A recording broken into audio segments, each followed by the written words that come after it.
N by Arthur Machen. Chapter 1. They were talking about old days and old ways, and all the changes that have come on London in the last weary years. A little party of 3 of them gathered for a rare meeting in Parrot's rooms. One man, the youngest of the 3, a lad of 55 or so, had begun to say, "I know every inch of that neighborhood, and I tell you there's no such place." His name was Harless, and he was supposed to have something to do with chemicals and carboys and crystals. They had been recalling many London vicissitudes, these 3, and it must be noted that the boy of the party, Harless, could remember very well the Strand as it used to be before they spoilt it all. Indeed, if he could not have gone as far back as the years of those doings, it is doubtful whether Parrot would have let him into the meeting in Mitre Place, an alley which was an entrance of the inn by day, but was blind after 9 o'clock at night, when the iron gates were shut and the pavement grew silent.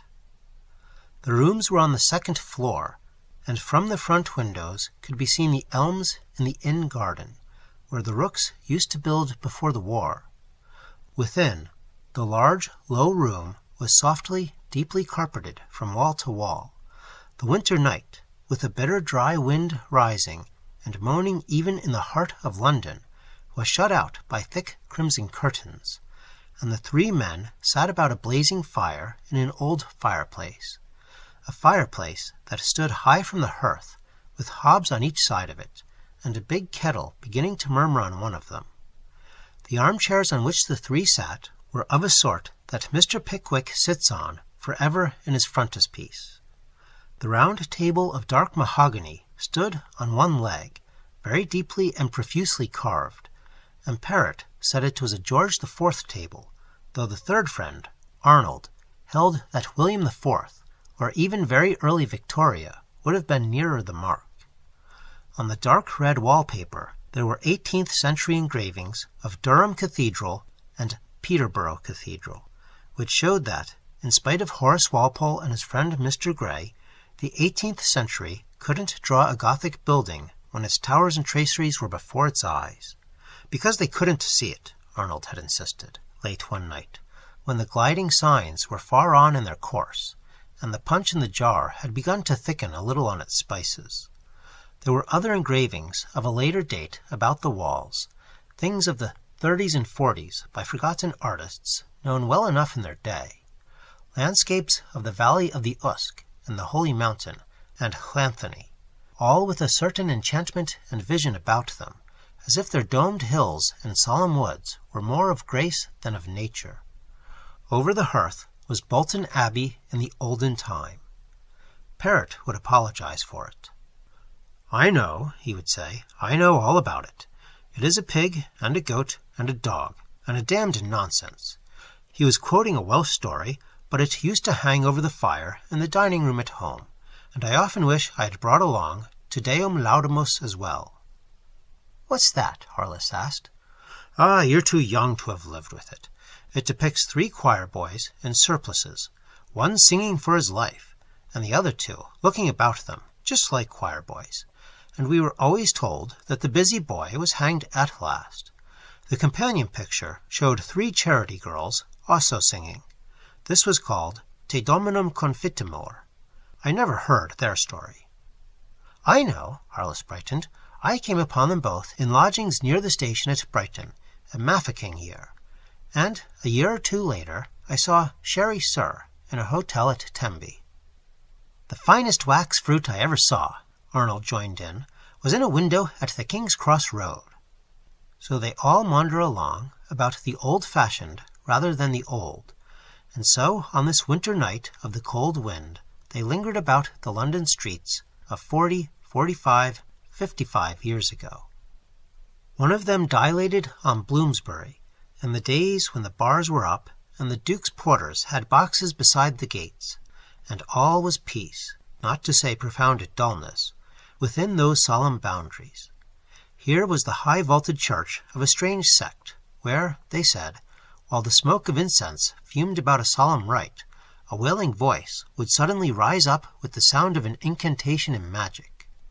Here another church, where Christina Rossetti bowed her head, all about dim squares where no one walked, and the leaves of the trees were dark with smoke and soot. "I remember one spring," said Arnold, "when they were the brightest green I ever saw, in Bloomsbury Square, long ago." "That wonderful little lion stood on the iron posts in the pavement in front of the British Museum," Parrott put in. "I believe they have kept a few and hidden them in museums. That's one of the reasons why the streets grow duller and duller. If there is anything curious, anything beautiful in a street, they take it away and stick it in a museum. I wonder what has become of that odd little figure. I think it was in a cocked hat, that stood by the bar parlour door in the courtyard of the Bell in Holborn." They worked their way down by Fetter Lane and lamented Dryden's house. "I think it was in '87 that they pulled it down," and lingered on the site of Clifford's Inn. "You could walk into the 17th century, and so at last into the Strand. Someone said it was the finest street in Europe." "Yes, no doubt, in a sense. Not at all in the obvious sense. It wasn't belle architecture de ville. It was of all ages and all sizes and heights and styles. A unique enchantment of a street, an incantation full of words that meant nothing to the uninitiated." A sort of litany followed. The shop of the Pale Puddings, where little David Copperfield might have bought his dinner. "That was close to Booksellers' Row, 16th century houses." And Chocolate in Spain, opposite Charing Cross. The Globe office, where one sent one's early turnovers. The narrow alleys with steps going down to the river. The smell of making soap from the scent shop. Nutt's bookshop, near the Welsh mutton butcher's, where the street was narrow. The Family Herald office, with a picture in the window of an early typesetting machine, showing the operator working a contraption with long arms that hovered over the case. And Garden House, in the middle of a lawn, in Clement's Inn.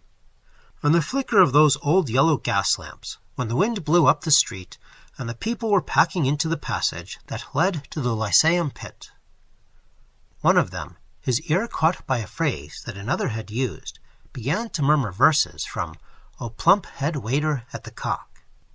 "What chops they were," sighed Parrott, and he began to make the punch, grating first of all the lumps of sugar against the lemons, drawing forth thereby the delicate aromatic oils from the rind of the Mediterranean fruit.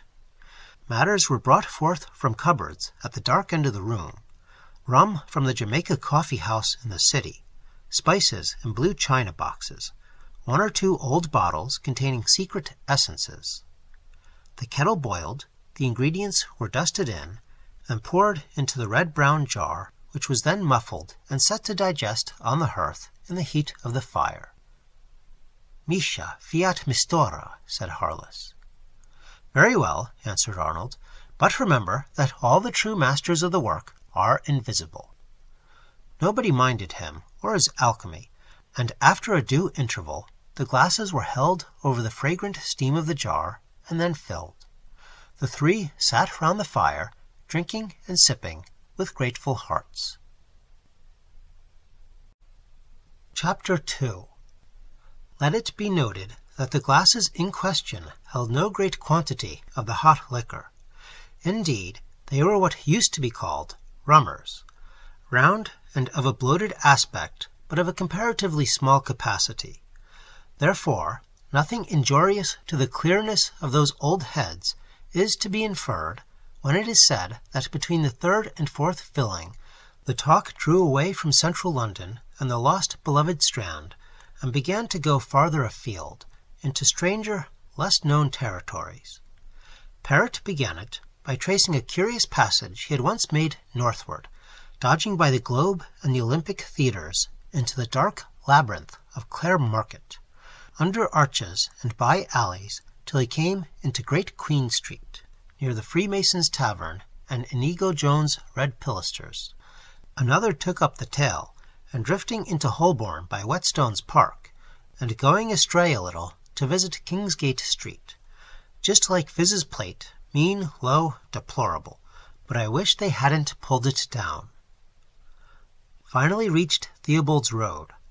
There they delayed a little to consider curiously decorated leaden water cisterns that were once to be seen in the areas of a few of the older houses, and also to speculate on the legend that an ancient galleried inn, now used as a warehouse, had survived till quite lately at the back of Tibble's Road, for so they called it, and thence northward and eastward up the Gray's Inn Road, crossing the King's Cross Road, and going up the hill. And here, said Arnold, we begin to touch on the conjectured. We have left the known world behind us. Indeed, it was he who now had the party in charge. Do you know, said Parrot, that sounds awful rot, but it's true, at least so far as I am concerned. I don't think I ever went beyond Holborn Town Hall, as it used to be. I mean walking.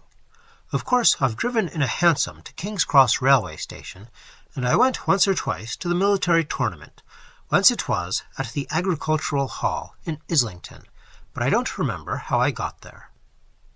Harless said he had been brought up in North London, but much farther north, Stoke Newington way. I once knew a man, said Parrot, who knew all about Stoke Newington. At least, he ought to have known about it. He was a Poe enthusiast, and he wanted to find out whether the school where Poe boarded when he was a little boy was still standing. He went again and again, and the odd thing is that, in spite of his interest in the matter, he didn't seem to know whether the school was still there or whether he had seen it. He spoke of certain survivals of the Stoke Newington that Poe indicates in a phrase or two in William Wilson. The dreamy village, the misty trees, the old rambling red brick houses, standing in their gardens, with high walls all about them. But though he declared that he had gone so far as to interview the vicar, and could describe the old church with the dormer windows, he could never make up his mind about whether he had seen Poe's school. I never heard of it when I lived there, said Harless, but I came of business stock. We didn't gossip much about authors. I have a vague sort of notion that I once heard somebody speak of Poe as a notorious drunkard, and that's about all I ever heard of him till a good deal later. It is queer, but it's true, Arnold broke in, that there's a general tendency to seize on the accidental and ignore the essential. You may be vague enough about the treble works, the vast designs of the laboured rampart lines, but at least you knew that the Duke of Wellington had a very big nose. I remember it on the tins of knife polish. But that fellow I was speaking of, said Parrot, going back to his topic, I couldn't make him out. I put it to him, surely you know, one way or the other, this old school is still standing, or was still standing, or not. You either saw it or you didn't. There can't be any doubt about the matter. But we couldn't get to negative or positive. He confessed that it was strange. But upon my word, I don't know. I went once, I think, about 95, and then again in 99. That was the time I called on the vicar, and I have never been since. He talked like a man who had gone into a mist, and could not speak with any certainty of the shapes he had seen in it. And that reminds me, long after my talk with Hare, that was the man who was interested in Poe. A distant cousin of mine from the country came up to town to see about the affairs of an old aunt of his who had lived all her life somewhere Stoke Newington way, and had just died. He came in here one evening to look me up. We had not met for many years, and he was saying, truly enough, I am sure how little the average Londoner knew of London when you once took him off his beaten track. For example, he said to me, have you ever been to Stoke Newington? I confessed that I hadn't, that I had never had any reason to go there. Exactly, and I don't suppose you've ever even heard of Cannon's Park. I confessed ignorance again. He said it was an extraordinary thing that such a beautiful place as this, within 4 or 5 miles of the centre of London, seemed absolutely unknown and unheard of by 9 Londoners out of 10. I know every inch of that neighbourhood, broke in Harless. I was born there, and I lived there till I was 16. There is no such place anywhere near Stoke Newington. Look here, Harless, said Arnold. I don't know that you're really an authority. Not an authority on the place I knew backwards for 16 years? Besides, I represented Crosby's in that district later, soon after I went into business. Yes, of course, but I suppose you know the Haymarket pretty well, don't you? Of course I do, both for business and pleasure. Everybody knows the Haymarket. Very good. Then tell me the way to St. James's Market. There's no such market. We have 'em, said Arnold, with bland triumph. Literally, he is correct. I believe it's all pulled down now, but it was standing during the war. A small open space with old, low buildings in it, a stone's throw from the back of the tube station. You turned to the right as you walked down the Haymarket. Quite right, confirmed Parrott. I went there, only once, on the business of an odd magazine that was published in one of those low buildings. But I was talking of Cannon's Park, Stoke Newington. I beg your pardon, said Harless. I remember now. There is a part in Stoke Newington, or near it, called Cannon's Park, but it isn't a park at all. Nothing like a park. That's only a builder's name. It's just a lot of streets. I think there's a Cannon Square, and a Park Crescent, and an Esplanade. There are some decent shops there, but it's all quite ordinary. There's nothing beautiful about it.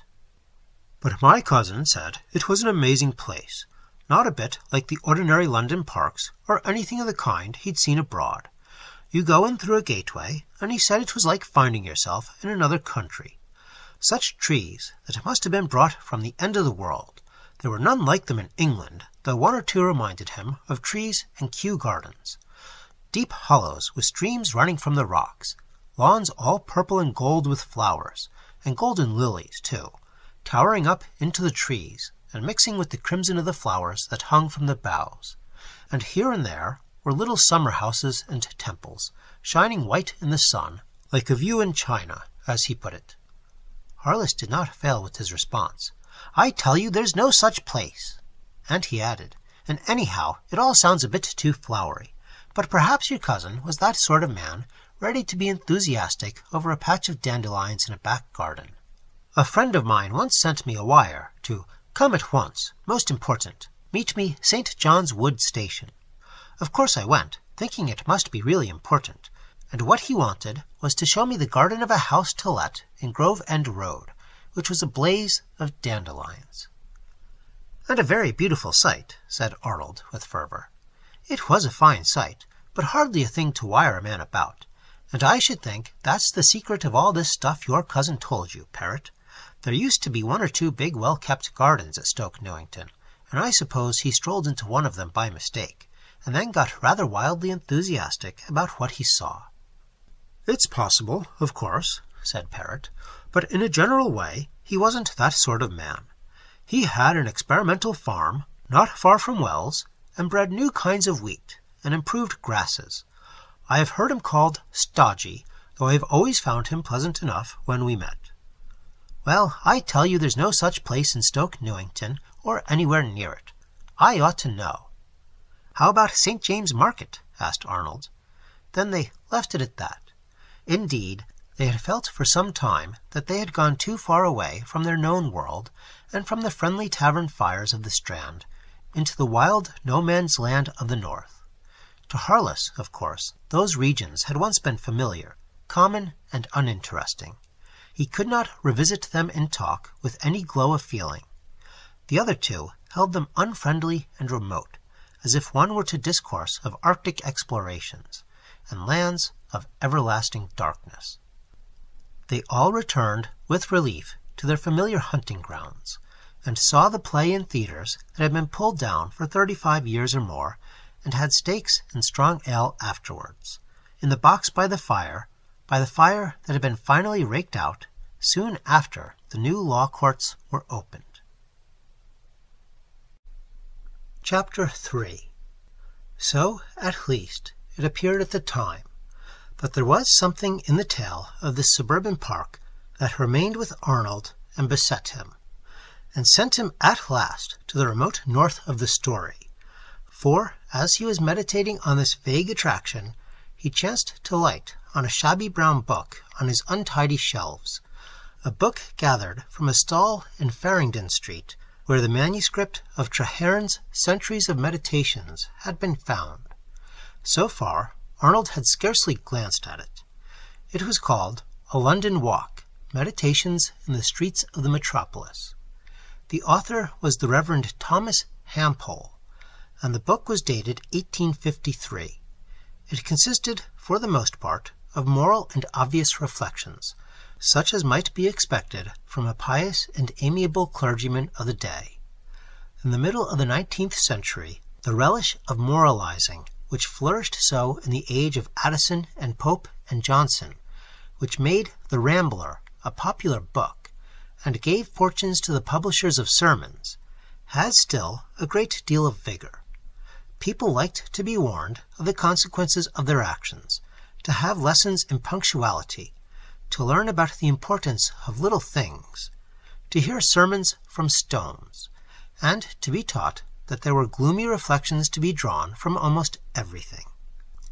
So then, the Reverend Thomas Hampole stalked the London streets with a moral and monitory glance in his eye, saw Regent Street in its early splendor, and thought of the ruins of mighty Rome, preached on the text of solitude in a multitude as he viewed what he called the teeming myriads, and allowed a desolate, half-ruinous house in Chancery to suggest thoughts of the happy Christmas parties that had once thoughtlessly revelled behind the crumbling walls and broken windows. But here and there Mr. Hampole became less obvious, and perhaps more really profitable. For example, there is a passage, it has already been quoted, I think, by some modern author, which seems curious enough. "Has it ever been your fortune, courteous reader," Mr. Hampole inquired, "to rise in the earliest dawning of a summer day, ere yet the radiant beams of the sun have done more than touch with light the domes and spires of the great city? If this has been your lot, have you not observed that magic powers have apparently been at work? The accustomed scene has lost its familiar appearance. The houses which you have passed daily, it may be for years, as you have issued forth on your business or on your pleasure, now seem as if you beheld them for the first time. They have suffered a mysterious change into something rich and strange. Though they may have been designed with no extraordinary exertion of the art of architecture, yet you have been ready to admit that they now stand in glory, shine like stars, apparelled in a light serene. They have become magical habitations, supernal dwellings, more desirable to the eye than the fabled pleasure dome of the Eastern potentate, or the bejewelled hall built by the genie for Aladdin in the Arabian tale." A good deal in this vein, and then, when one expected the obvious warning against putting trust in appearances, both transitory and delusory, there came a very odd passage. "Some have declared that it lies within our own choice to gaze continually upon a world of equal or even greater wonder and beauty. It is said by these that the experiments of the alchemists of the Dark Ages are, in fact, related not to the transmutation of metals, but to the transmutation of the entire universe. This method, or art, or science, or whatever we choose to call it, supposing it to exist, or to have ever existed, is simply concerned to restore the delights of the primal paradise, to enable men, if they will, to inhabit a world of joy and splendor. It is perhaps possible that there is such an experiment, and that there are some who have made it." The reader was referred to a note, one of several, at the end of the volume, and Arnold, already a good deal interested by this unexpected vein in the Reverend Thomas, looked it up, and thus it ran: "I am aware that these speculations may strike the reader as both singular and, I may perhaps add, chimerical, and indeed I may have been somewhat rash and ill-advised in committing them to the printed page. If I have done wrong, I hope for pardon, and indeed I am far from advising anyone who may read these lines to engage in the doubtful and difficult experiment which they adumbrate. Still, we are bidden to be seekers of the truth, veritas contra mundum.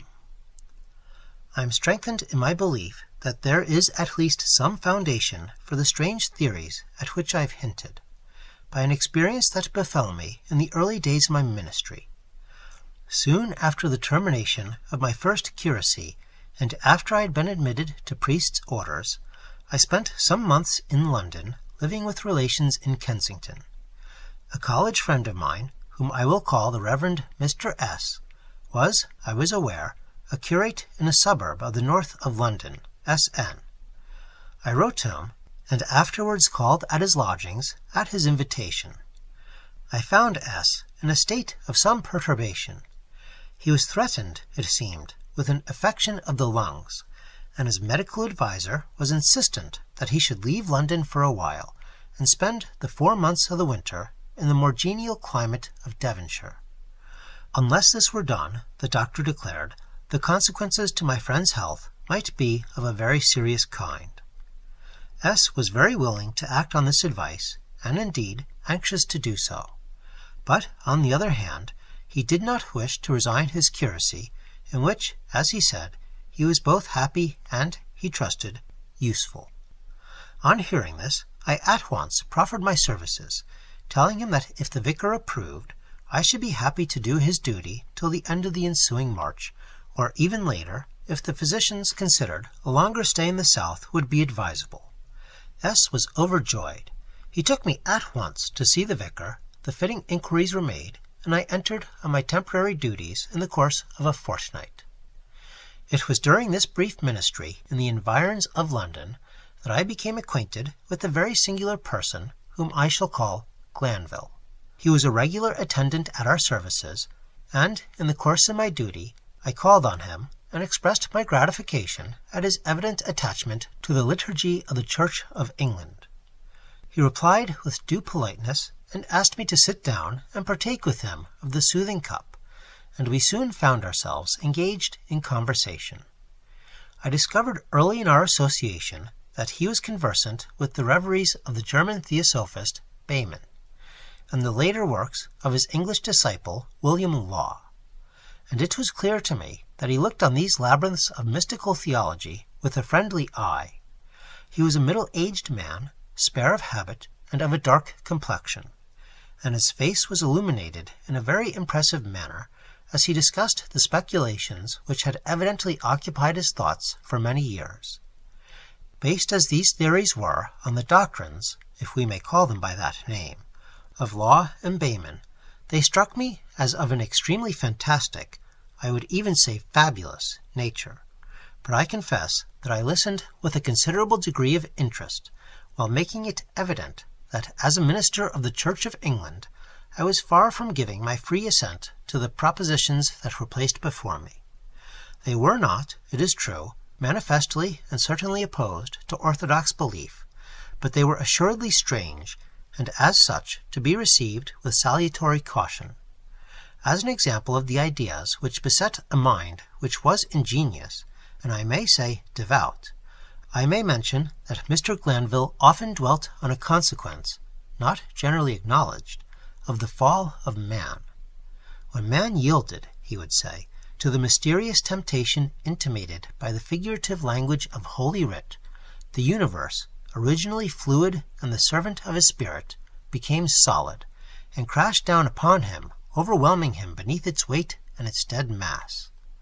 I requested him to furnish me with more light on this remarkable belief, and I found that in his opinion that which we now regard as stubborn matter was, primally, to use his singular phraseology, the heavenly chaos, a soft and ductile substance, which could be molded by the imagination of uncorrupted men into whatever forms he chose it to assume.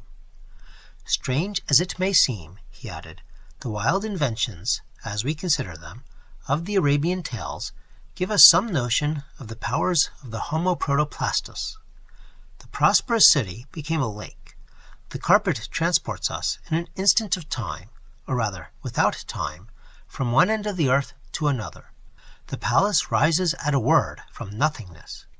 Magic, we call all this, while we deride the possibility of any such feats. But this magic of the East is but a confused and fragmentary recollection of operations which were of the first nature of man, and of the fiat which was then entrusted to him.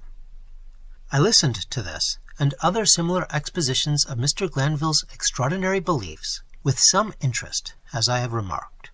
I could not but feel that such opinions were, in many respects, more in accordance with the doctrine I had undertaken to expound than much of the teaching of the philosophers of the day, who seemed to exalt rationalism at the expense of reason, as that divine faculty was exhibited by Coleridge. Still, when I assented, I made it clear to Glanville that my assent was qualified by my firm adherence to the principles which I had solemnly professed at my ordination. The months went by in the peaceful performance of the pastoral duties of my office. Early in March, I received a letter from my friend Mr. S., who informed me that he had greatly benefited by the air of Torquay, and that his medical adviser had assured him that he need no longer hesitate to resume his duties in London. Consequently, S. proposed to return at once, and, after warmly expressed thanks for my extreme kindness, as he called it, he announced he wished to perform his part in the church services on the following Sunday. Accordingly, I paid my final visits to those of the parishioners with whom I had more particularly associated, reserving my call on Mr. Glanville for the last day of my residence at S.N. He was sorry, I think, to hear of my impending departure, and told me that he would always recollect our conversational exchanges with much pleasure. I, too, am leaving S.N., he added. Early next week I sail for the East, where my stay may be prolonged for a considerable period. After mutual expressions of polite regret, I rose from my chair and was about to make my farewells, when I observed that Glanville was gazing at me with a fixed and singular regard. "One moment," he said, beckoning me to the window where he was standing. "I want to show you the view. I don't think you have seen it." The suggestion struck me as peculiar, to say the least of it. I was, of course, familiar with the street in which Glanville resided, as with most of the S.N. streets, and he, on his side, must have been well aware that no prospect that his window might command could show me anything that I had not seen many times during my 4 months' stay in the parish. In addition to this, the streets of our London suburbs do not often offer a spectacle to engage the amateur of landscape and the picturesque. I was hesitating, hardly knowing whether to comply with Glanville's request or to treat it as a piece of pleasantry, when it struck me that it was possible that his first-floor window might afford a distant view of St. Paul's Cathedral. I accordingly stepped to his side and waited for him to indicate the scene which he, presumably, wished me to admire.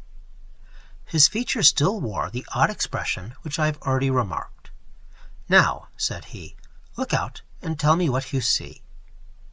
Still bewildered, I looked through the window and saw exactly that which I had expected to see. A row or terrace of neatly designed residences, separated from the highway by a parterre or a miniature park, adorned with trees and shrubs. A road, passing to the right of the terrace, gave a view of the streets and crescents of more recent construction, and of some degree of elegance. Still, in the whole of the familiar spectacle, I saw nothing to warrant any particular attention, and in a more or less jocular manner I said as much to Glanville. By way of reply, he touched me lightly with his fingertips on the shoulder and said, "Look again." I did so. For a moment my heart stood still, and I gasped for breath. Before me, in place of the familiar structures, there was disclosed a panorama of unearthly and astounding beauty. In deep dells, bowered by overhanging trees, there blossomed flowers such as only dreams can show, such deep purples that yet seemed to glow like precious stones with a hidden but ever-present radiance, roses whose hues outshone any that are to be seen in our gardens, tall lilies alive with light, and blossoms that were as beaten gold. I saw well-shaded walks that went down to green hollows bordered with thyme, and here and there the grassy eminence above, and the bubbling well below, were crowned with architecture of fantastic and unaccustomed beauty, which seemed to speak of fairyland itself. I might almost say that my soul was ravished by the spectacle displayed before me. I was possessed by a degree of rapture and delight such as I had never experienced. A sense of beatitude pervaded my whole being. My bliss was such as cannot be expressed by words. I uttered an inarticulate cry of joy and wonder. And then, under the influence of a swift revulsion of terror, which even now I cannot explain, I turned and rushed from the room and from the house, without one word of comment or farewell, to the extraordinary man who had done I knew not what. In great perturbation and confusion of mind, I made my way into the street. Needless to say, no trace of the phantasmagoria that had been displayed before me remained. The familiar street had resumed its usual aspect. The terrace stood as I had always seen it, and the newer buildings beyond, where I had seen, oh, what dells of delight, what blossoms of glory, stood as before in their neat though unostentatious order. Where I had seen valleys embowered in green leafage, waving gently in the sunshine and the summer breeze, there were now boughs bare and black, scarce showing so much as a single bud. As I have mentioned, the season was early in March, and a black frost, which had set in 10 days or a fortnight before, still constrained the earth and its vegetation. I walked hurriedly away to my lodgings, which were some distance from the abode of Glanville. I was sincerely glad to think that I was leaving the neighborhood on the following day. I may say that up to the present moment I have never revisited S.N. Some months later I encountered my friend Mr. S., and under cover of asking about the affairs of the parish in which he still ministered, I inquired after Glanville, with whom, I said, I had made acquaintance. It seemed he had fulfilled his intention of leaving the neighborhood within a few days of my own departure.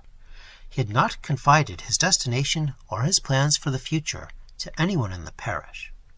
My acquaintance with him, said S., was of the slightest, and I do not think that he made any friends in the locality, though he had resided in S.N. for more than 5 years. It is now some 15 years since this most strange experience befell me, and during that period I have heard nothing of Glanville. Whether he is still alive in the distant Orient, or whether he is dead, I am completely ignorant. Chapter 4. Arnold was generally known as an idle man, and, as he said himself, he hardly knew what the inside of an office was like. But he was laborious in his idleness, and always ready to take any amount of pains over anything in which he was interested. And he was very much interested in this Cannon's Park business.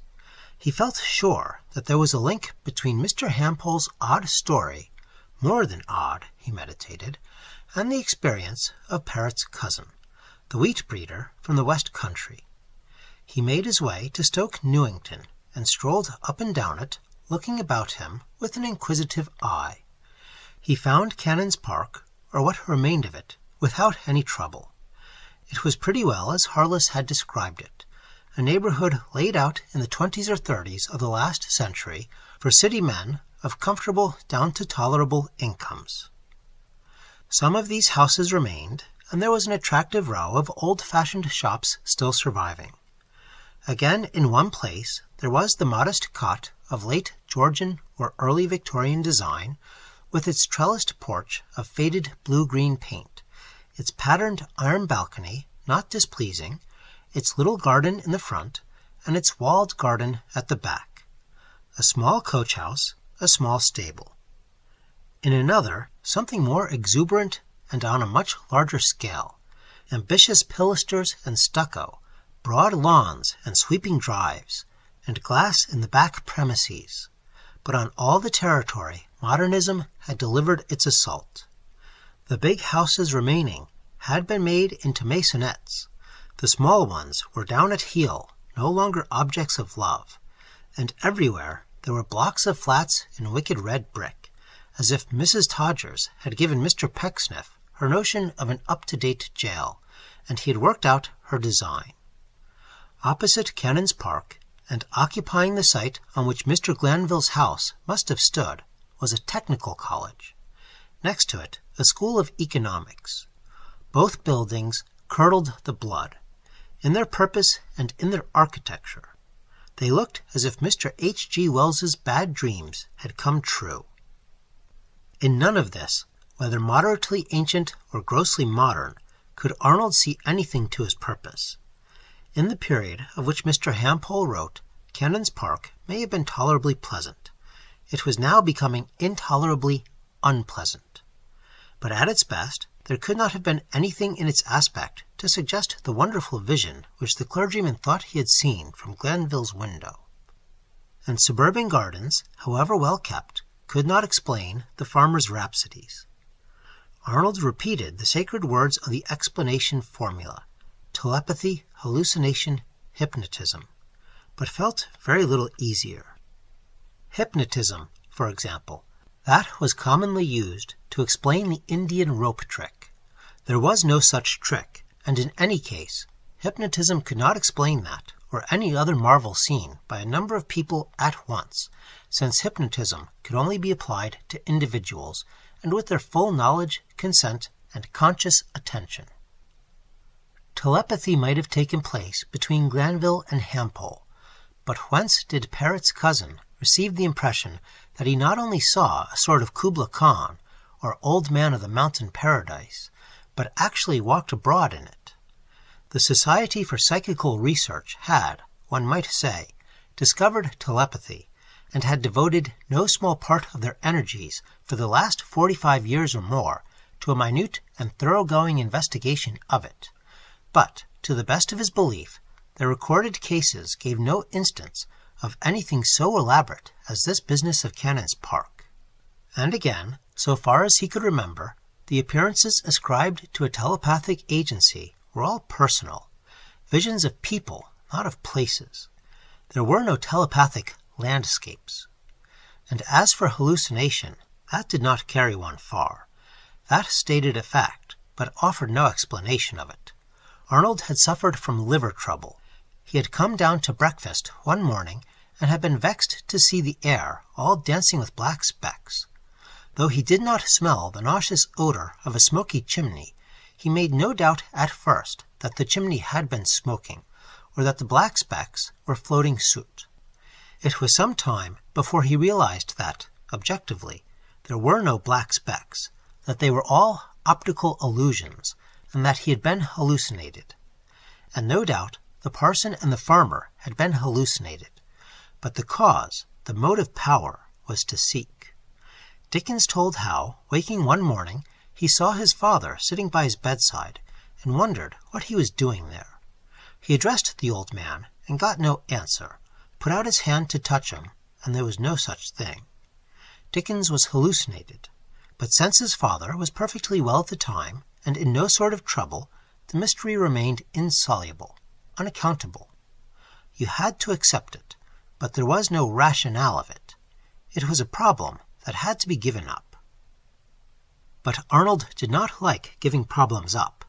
He beat the coverts of Stoke Newington and dived into pubs of promising aspect, hoping to meet talkative old men who might remember their father's stories and repeat them.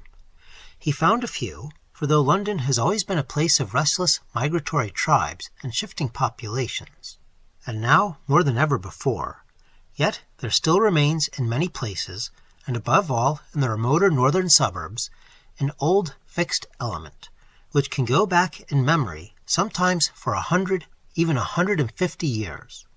So in a venerable tavern, it would have been injurious and misleading to call it a pub, on the borders of Canon's Park, he found an ancient circle that gathered nightly for an hour or two in a snug, if dingy, parlour.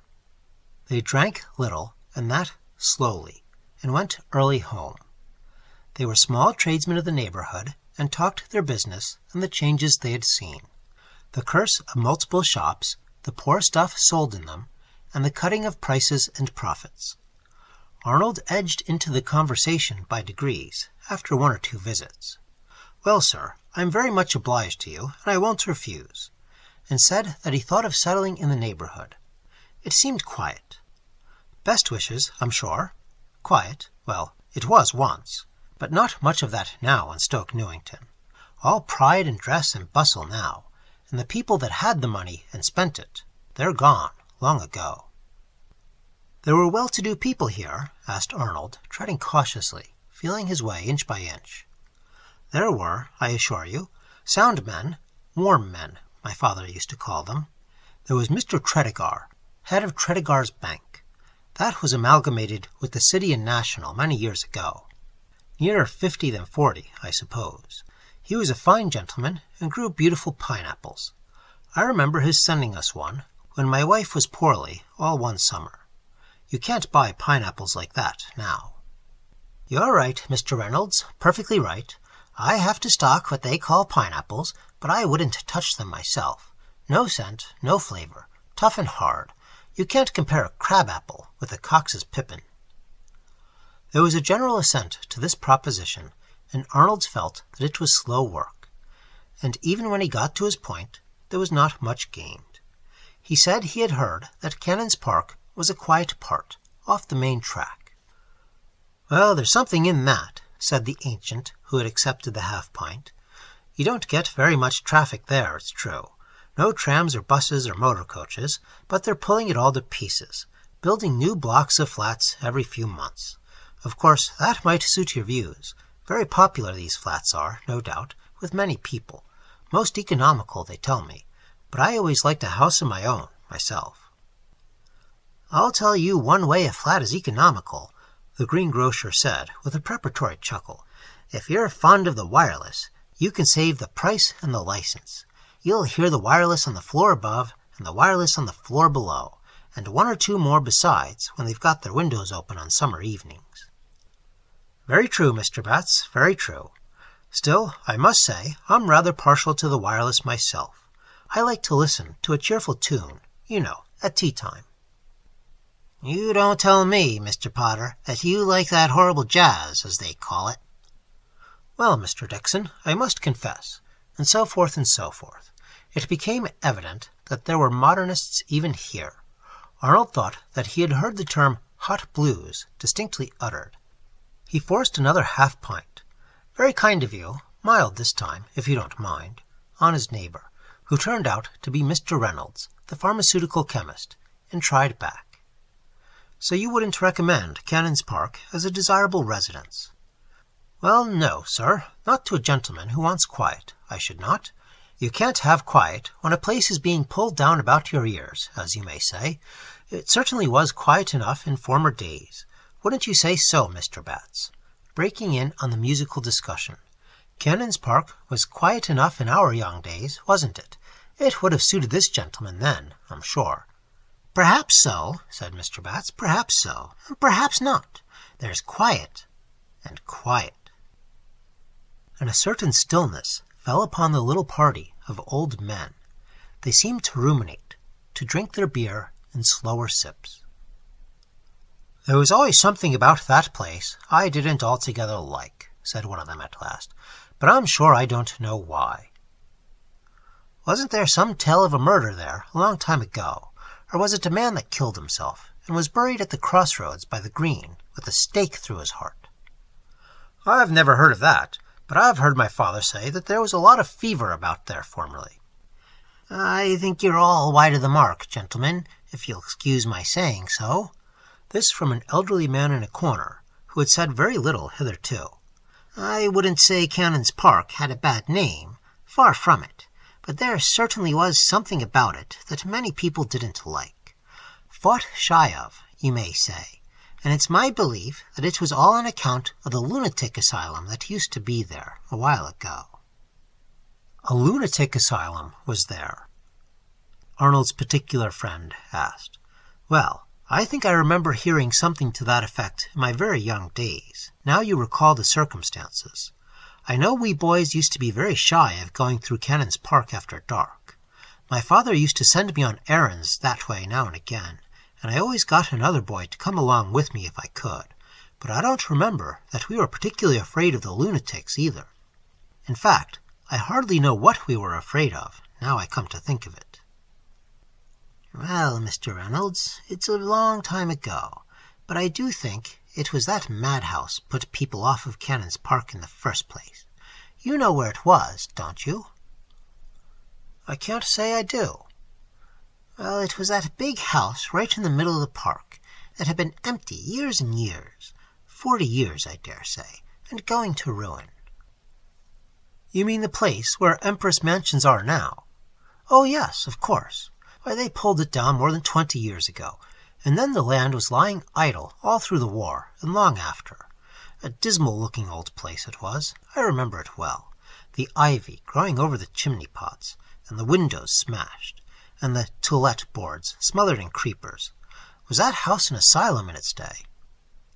That was the very house, sir. Himalaya House, it was called. In the first place, it was built on to an old farmhouse by a rich gentleman from India, and when he died, having no children, his relations sold the property to a doctor, and I think it turned into a madhouse.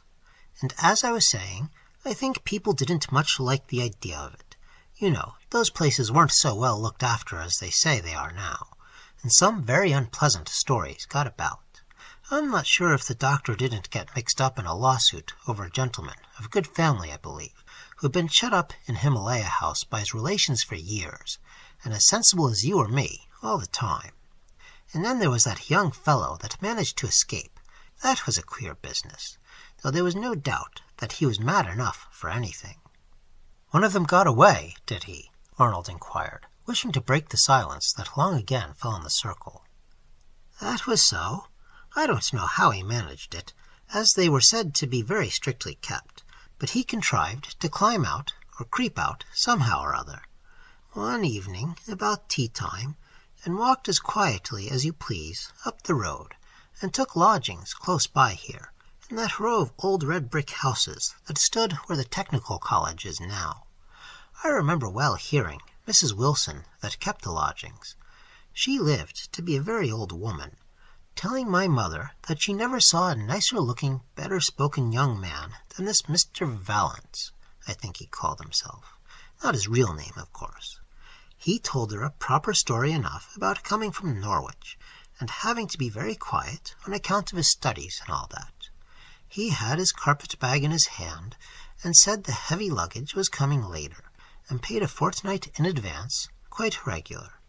Of course, the doctor's men were after him directly, and making inquiries in all directions, but Mrs. Wilson never thought for a moment that this quiet young lodger of hers was the missing madman. Not for some time, that is. Arnold took advantage of a rhetorical pause in the story. He leant forward to the landlord, who was leaning over the bar, and listening like the rest.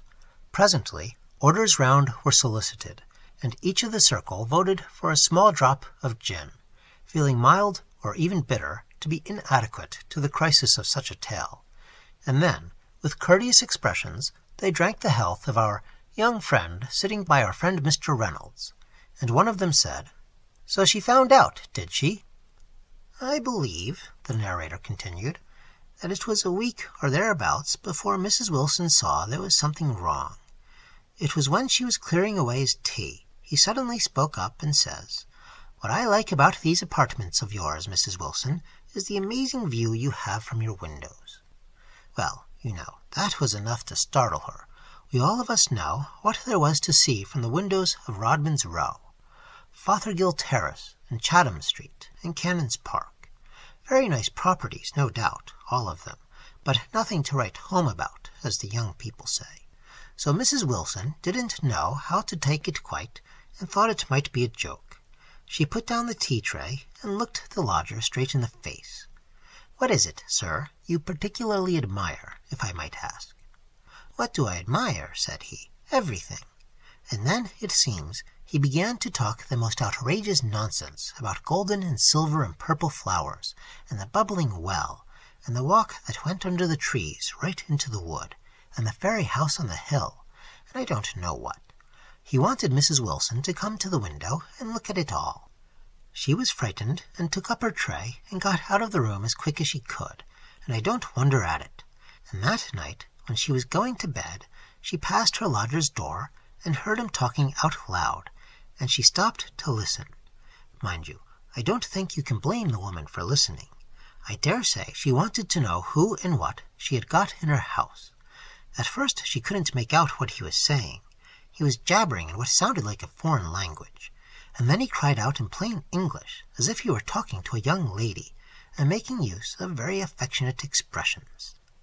That was too much for Mrs. Wilson, and she went off to bed with her heart in her boots, and hardly got to sleep all through the night. The next morning the gentleman seemed quiet enough, but Mrs. Wilson knew he wasn't to be trusted, and directly after breakfast she went round to the neighbours and began to ask questions. Then, of course, it came out who her lodger must be, and she sent word round to Himalaya House, and the doctor's men took the young fellow back. And bless my soul, gentlemen, it's close to 10 o'clock. The meeting broke up in a kind of cordial bustle. The old man who had told the story of the escaped lunatic had remarked, it appeared, the very close attention that Arnold had given to the tale. He was evidently gratified. He shook Arnold warmly by the hand, remarking, "So you see, sir, the grounds I have for my opinion that it was that madhouse that gave Cannon's Park rather a bad name in our neighbourhood." And Arnold, revolving many things, set out on the way back to London. Much seemed heavily obscure, but he wondered whether Mrs. Wilson's lodger was a madman at all, any madder than Mr. Hampole, or the farmer from Somerset, or Charles Dickens, when he saw the appearance of his father by his bed. Chapter 5. Arnold told the story of his researches and perplexities at the next meeting of the three old friends in the quiet court leading into the inn. The scene had changed into a night in June, with the trees in the inn garden fluttering in a cool breeze that wafted a vague odour of hayfields far away into the very heart of London. The liquor in the brown jar smelt of Gascon vineyards and herb gardens, and ice had been laid about it, but not for too long a time. Harless's words all through Arnold's tale was, "I know every inch of that neighbourhood, and I told you there was no such place." Parrott was judicial. He allowed that the history was a remarkable one. "You have 3 witnesses," Arnold had pointed out. "Yes," said Parrott, "but have you allowed for the marvellous operation of the law of coincidences?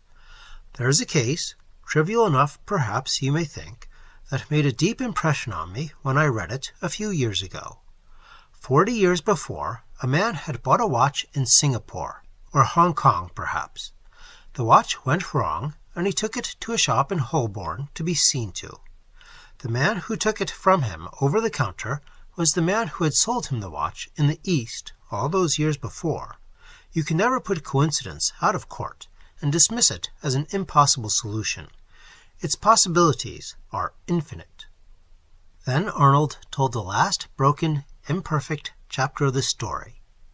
"After that night at the King of Jamaica," he began, "I went home and thought it all over. There seemed no more to be done. Still, I felt as if I would like to have another look at this singular park, and I went up there one dark afternoon. And then and there I came upon the young man who had lost his way, and had lost, as he said, the one who lived in the white house on the hill. And I am not going to tell you about her, or her house, or her enchanted gardens. But I am sure that the young man was lost also, and forever." And after a pause, he added, "And I believe that there is a perichoresis, an interpenetration. It is possible, indeed, that we 3 are now sitting among desolate rocks by bitter streams. And with what companions!"